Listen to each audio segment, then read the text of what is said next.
Hi viewers, welcome to MB classes 8th class biology first lesson చెప్పుకుంటున్నాం కదా. So part 2 చూడండి. 8th class బయాలజీకి సంబంధించి part 2. ప్రతి అవయవము కణజాలం అని పిలువబడే చిన్న భాగాలతో తయారవుతుంది. కణజాలం అంటే ఒక నిర్దిష్టమైన విధిని నిర్వర్తించే ఒకే పోలికలు గల కణాల సముదాయము. ఒక నిర్దిష్టమైన విధిని నిర్వర్తించే ఒకే పోలికలు గల కణాల సముదాయాన్ని కణజాలము అని అంటారు. కణం యొక్క భాగాలకు సంబంధించి చూద్దాం.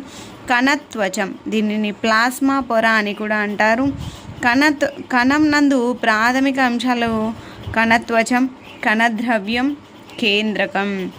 కణద్రవ్యం కేంద్రకము కణత్వచంచే ఆవరించబడి ఉంటుంది.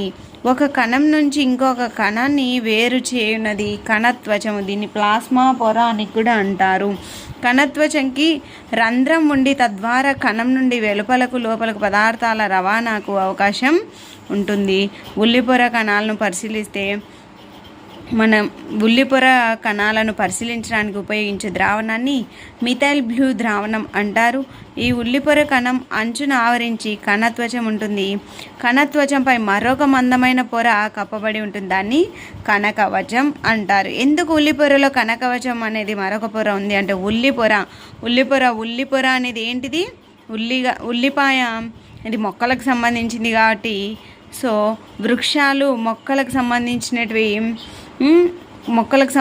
కణాలకు వృక్ష కణాలకు కణకవచం అనేది ఉంటుందన్నమాట. కణత్వచంపై నిర్మించబడినటువంటి మందమైన పొర, దీన్ని కణకవచం అంటారు. కణంలో దాదాపు మధ్యగా అధిక సాంద్రతాయుతమైనటువంటి గుండ్రటి భాగాన్ని కేంద్రకం అంటారు. కేంద్రకానికి కణత్వచానికి ఉన్న జిగురు వంటి పదార్థాన్ని, కేంద్రకము మరియు కణత్వచం మధ్యలో ఉన్నటువంటి జిగురు వంటి పదార్థాన్ని కణద్రవ్యం అంటారు. కణానికి ఆకారాన్ని ఇచ్చినది కణత్వచము. కణత్వచానికి అదనంగా మొక్కల కణానికి ఉండే మందమైన వెలుపలి పొరని ఇందాక చెప్పుకున్నాం కదా, కణకవచము.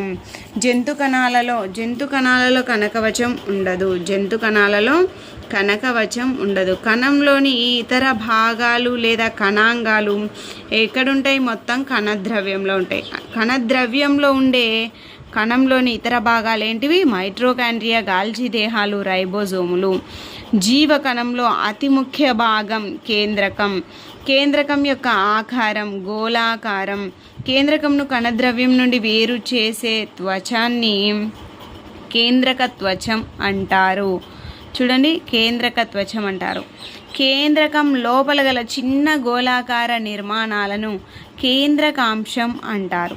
ఈ కేంద్రకాంశంతో పాటు కేంద్రకంలో గల దారం వంటి నిర్మాణాలను క్రోమోజోములు అంటారు. క్రోమోజోములు కణ విభజన సమయంలో స్పష్టంగా కనపస్తాయి. సో జీవులలో ఆనువంశికత ప్రమాణం జన్యువు. ఈ బిట్ ఎప్పుడు అడుగుతారు చూడండి. తల్లిదండ్రుల నుంచి పిల్లలకు వంశపారంపర్య లక్షణాలను సంక్రమించడాన్ని నియంత్రించినది జన్యువు.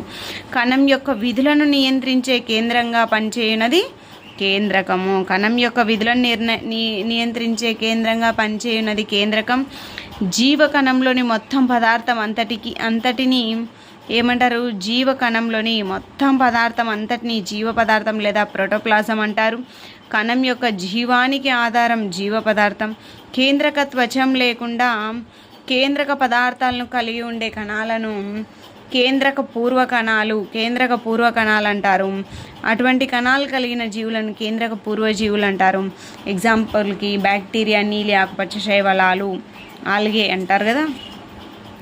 కేంద్రకత్వచంతో కూడిన పూర్తిగా వ్యవస్థీకరించబడిన కేంద్రకంను కలిగిన కణాలను నిజకేంద్రక కణాలు అంటారు. బ్యాక్టీరియా, నీలి ఆకుపచ్చ శైవలాలు తప్ప మిగిలిన జీవులన్నీ నిజకేంద్రక జీవులే. ఓకే, కేంద్రక పూర్వజీవులు ప్రొక్రైట్స్.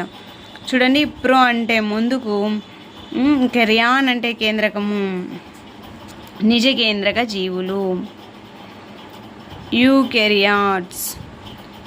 యూ మీన్స్ నిజ, కెరియాన్ మీన్స్ కేంద్రకము. కణద్రవ్యంలో ఖాళీగా ఉన్న నిర్మాణాలను రిక్తికలు అని అంటారు. వృక్ష కణంలో రిక్తికలు పెద్దగా ఉంటాయి, జంతు కణంలో రిక్తికలు చిన్నవిగా ఉంటాయి. ఈ రిక్తికలు ఖాళీ నిర్మాణాలు అన్నమాట. ఈ కణద్రవ్యంలో ఖాళీగా ఉండే నిర్మాణాలను రిక్తికలు అని అంటారు. అలాగే ట్రాడిస్కాన్షియా ఆకులలోని కణాలు కణద్రవ్యంలో సూక్ష్మంగా వర్గయుతంగా ఉన్నటువంటి నిర్మాణాలు కణద్రవ్యం అంతటా విస్తరించి ఉంటాయి. వాటిని ప్లాస్టిడ్స్ అంటారు. ప్లాస్టిడ్లు వివిధ రంగులలో ఉంటాయి. ఆకుపచ్చని రంగు ప్లాస్టిడ్లను హరిత రేణువులు అని అంటారు. క్లోరోప్లాస్ట్లు కిరణజన్య సంయోగక్రియకు ఉపయోగపడినవి. హరిత రేణువులోని పత్రహరితము. అలాగే చిన్న ఒక టేబుల్ ఇవ్వడం జరిగింది. కణంకి సంబంధించి భాగాలు ఇవి వృక్ష కణాల్లో జంతు కణాల్లో ఉండేటివి. చూడండి, కణత్వచము వృక్ష కణం జంతు కణం రెండిట్లో ఉంటాయి. కణకవచం ఓన్లీ వృక్ష కణంలో మాత్రమే ఉంటుంది. కేంద్రకం వృక్ష కణం జంతు కణాలలో ఉంటుంది. కేంద్రక త్వచము 2 కణాలలో ఉంటాయి. కణ ద్రవ్యము వృక్ష కణం జంతు కణంలో కూడా ఉంటుంది. ప్లాస్టిడ్స్ ఓన్లీ వృక్ష కణాలలో మాత్రమే ఉంటుంది. వృక్ష కణాలలో మాత్రమే ఉండి జంతు కణాలలో లేనివి కణకవచము ప్లాస్టిడ్స్. ఓకే, రిక్తికలు రెండిట్లో ఉంటాయి. మీకు కనుక నా క్లాస్ నచ్చినట్లయితే please like, share and subscribe. Thank you for watching. All the best for your DSC.